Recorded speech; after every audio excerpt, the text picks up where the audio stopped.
Assalamualaikum warahmatullahi wabarakatuh. Oke, selamat datang kembali di Bincang Silo. Kali ini kita akan membahas tilang menilang. Nah, untuk lebih lengkapnya, kali ini kita akan membahas materi ini bersama Mas Ahsan. Yuk.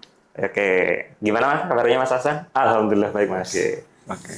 Jadi Mas Ahsan ini bagi saya seorang biker sejati, salah satu rekan Silo yang aktif juga di dunia permotoran gitu. Jadi ya kurang lebih pasti bakal tahu nih apa saja pasal-pasal dan juga untuk kelayakan berkendara atau mungkin pelaksanaan dalam proses tilang menilang. Kali ini kita akan bahas pertanyaan-pertanyaan dari warganet atau netizen terkait gimana sih pelaksanaan tilang yang benar, atau mungkin bagi beberapa orang, wah ini harusnya nggak bisa nih ditindak gitu, polisi nggak berhak kayak gitu atau prosedurnya ya Mas berarti.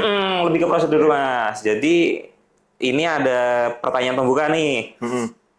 Siapa sih yang berhak mengatur atau penegak hukum di jalan? Oke. Pertama sebelum masuk itu kan kita harus tahu dulu untuk dari aturan dulu. Undang-undang nomor berapa sih yang mengatur tentang lalu lintas dan angkutan jalan ini? Betul. Untuk undang-undangnya sendiri itu ada di Undang-Undang nomor 22 tahun 2009 tentang lalu lintas dan angkutan jalan. Jadi di situ sudah mengatur secara lumayan rinci lah, karena dia sifatnya adalah aturan pelaksana. Jadi nggak akan mengatur secara teknis gimana nanti pengaturannya. Terus sebagai pelengkapnya itu ada juga peraturan pemerintah nomor 80 tahun 2012. Itu sebagai pelaksana dari Undang-Undang nomor 22 tahun 2009 tersebut. Oke. Ya gitu.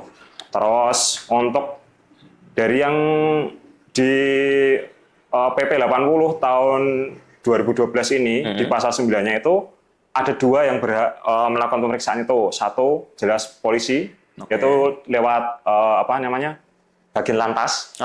Jadi itu ya Mas. Itu biasanya melakukan pemeriksaan. Dua, bisa juga bekerja sama dengan pegawai negeri sipil yang ditulis di situ. Nah, pegawai negeri sipil yang dimaksud itu adalah yang dari Ditlantas sendiri, yang lalu lintas dan angkutan jalan, yang mereka untuk ngecek kir dan lain-lainnya. Itu mereka juga berhak untuk melakukan pemeriksaan. Gitu. Berarti DLLAJ ya Mas? Ya, LLAJ gitu. Mungkin kalau bagi saya yang selama ini di jalan gitu, DLLAJ ini kurang lebihnya mengatur itu kayak kayak gitu ya Mas? Ya.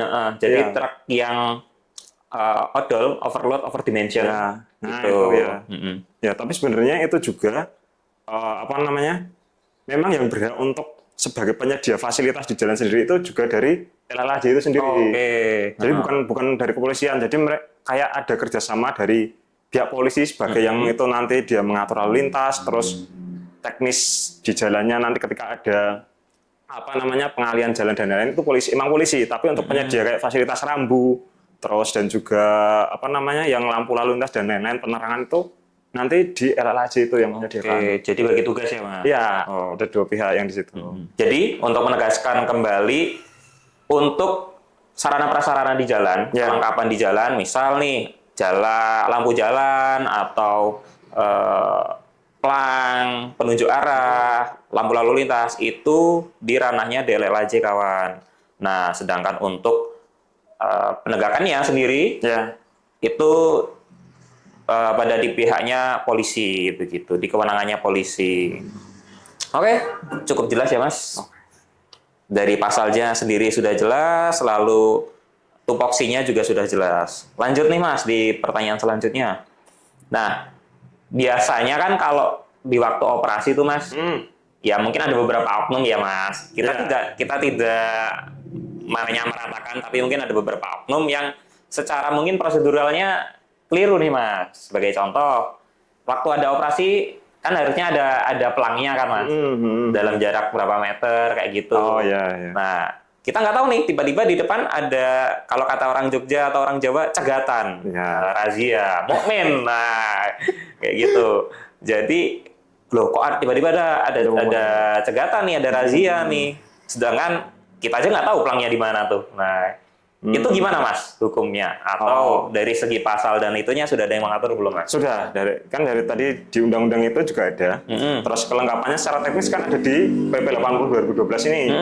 Jadi di situ diatur pada pasal 21-nya terkait pemeriksaan kendaraan bermotor di jalan secara berkala itu ditempatkan dengan cara yang tidak mengganggu keamanan, keselamatan, ketertiban, dan kelancaran lalu lintas. Jadi kalau di budaya itu kan harusnya pihak penyelenggara yang melakukan pemeriksaan itu harus memperhatikan satu, jelas keamanan, pemilihan tempatnya. Tidak boleh harusnya tidak dilakukan pada tempat-tempat yang bikin macet ya Mas? Bikin macet itu juga satu ya. Keselamatan, keamanan, ketertiban itu kan kayak jadi satu ya Mas, jadi satu komponen yang betul apa ya, yang penting lah untuk diperhatikan gitu. Terus kelancaran juga berarti kan penempatannya itu sebisa mungkin mudah dilihat, jadi tidak akan mengagetkan bagi para pengendara. Betul. Kadang juga kalau di Jogja kan penempatannya kadang di ring road, tempatnya di belokan. Tiba-tiba nih muncul ya blind spot tuh, itu kan juga bikin kaget juga.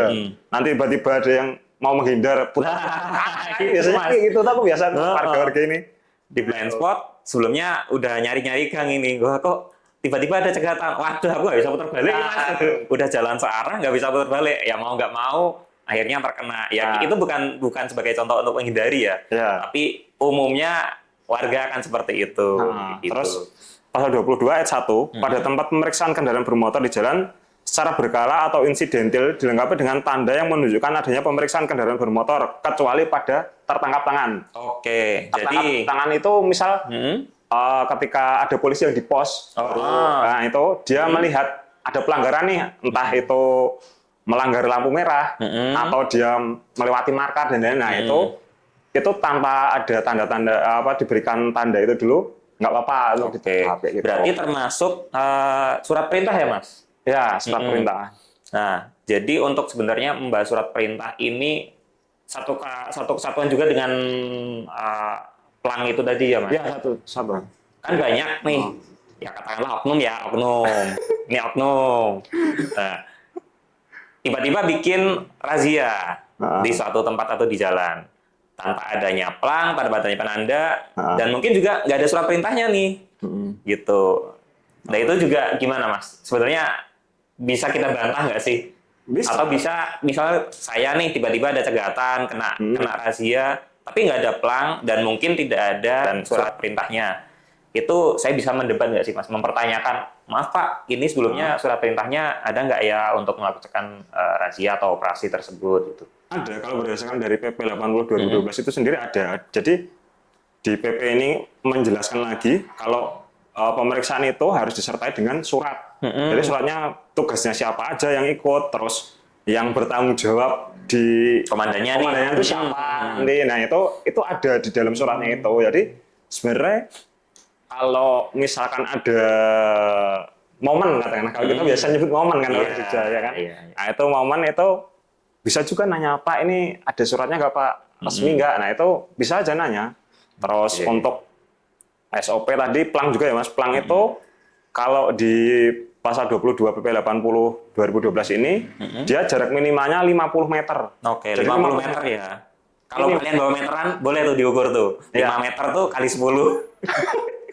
Jadi 50 meter itu posisinya nanti kalau untuk jalan yang kayak di ring road satu arah. Sebagai penanda di Jogja itu ada ring road dan itu biasanya lajurnya satu arah. Nah, itu bisa cuma satu, tapi jaraknya 50 meter sebelum lokasi. Nah, itu harus ada. Tapi kalau untuk jalan yang biasa yang dua arah yang markanya cuma garis itu wajib ada dua. Jadi letaknya 50 meter sebelum dan 50 meter sudah. Itu minimal ya Mas. Jadi bisa lebih, misalkan katakanlah wah ini nanti macet rame. Nah, dia lebih jauh nggak apa-apa sebenarnya. Tapi kalau kurang itu tidak sesuai SOP toh Mas harusnya. Harusnya disesuaikan dengan itu gitu. Dan untuk yang lajur dua arah itu di sini di pasalnya itu disebutkan dengan kata dan. Jadi kalau pemaknanya sendiri dan itu dia wajib jadi dua. Kalau misalkan kalau atau itu bisa salah satu nih. Bisa salah satu. Kalau dan itu wajib ada dua. Jadi nggak boleh satu. Gitu. Dan sepertinya sudah mulai menjawab pertanyaan masyarakat ya terkait pelaksanaan operasi itu yang baik dan benar seperti apa. berarti itu sudah termasuk di blind spot juga nggak boleh kan Mas? Tiba-tiba kita belok kiri, loh kok ada cegatan? Waduh, ini nggak bener ini. Nah, itu kan karena mungkin dari segi visibilitas juga kita nggak lihat kan Mas? Ya, ya. Atau mungkin kalau di Jogja nih, grup besarnya sebenarnya kan ada tuh Mas, ICJ. ICJ sendiri singkatan dari Info Cegatan Jogja. Jadi kalau in case ada cegatan atau ada razia, biasanya udah bakal ada netizen yang posting di situ di grup. Hati-hati lur di daerah katakanlah Monjali atau Kempungan lu. Sering bener. Ono cegatan ngono kuwi. Yang mungkin merasa ini bukan contoh ya, bukan contoh sekali lagi. Mungkin merasa kurang lengkap atau aduh, surat-suratku mati sih. Ngono kuwi jangan lewat situ, jangan lewat daerah situ gitu. Ini apa ya? Kita membahas yang contoh di Jogja umumnya seperti itu. Oh iya Mas, satu lagi Mas. Oke, gimana Mas? Jadi di sini tuh ada yang agak lucu sih Mas bunyi pasalnya dari yang di undang-undang itu sendiri. Jadi kan kayak kelengkapan kendaraan bermotor nih. Oke. Harus ada apa kalau untuk motor ya Mas, kita bukan di mobil ya. Kan harus ada spion. Betul. Spion lengkap kanan kiri. Kalau orang bilang spion doa, spion ya. Nah, itu terus harus ada apa lampu sen nyala, lampunya itu kan harusnya lampu utama bukan lampu kota.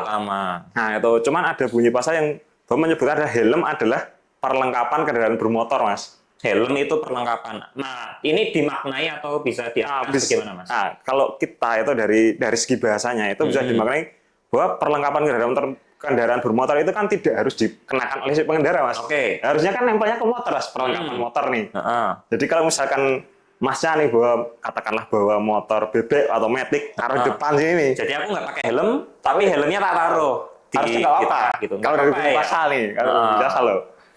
Cuman kan itu juga punchline juga ya Mas, harus jadi harus lebih diperhatikan. Jadi kayak kita harus teliti nih baca pasalnya kayak gimana, harus lebih teliti kayak gitu sih. Sebenarnya itu debat kusir nanti ujung-ujungnya. Karena pemaknaannya bisa multitafsir. Kalau sekedar kelengkapan kan, ya wis, cuma tak taruh di tengah. Yang penting aku bawa tak taruh, tapi tidak dikenakan atau tidak dipakai. Sedangkan kalau untuk standar keselamatannya sendiri digunakan. Ya, betul. Lah masa nanti ujung-ujung kecelakaan, kita tiba-tiba kecelakaan nih, amit-amit kepalanya terluka.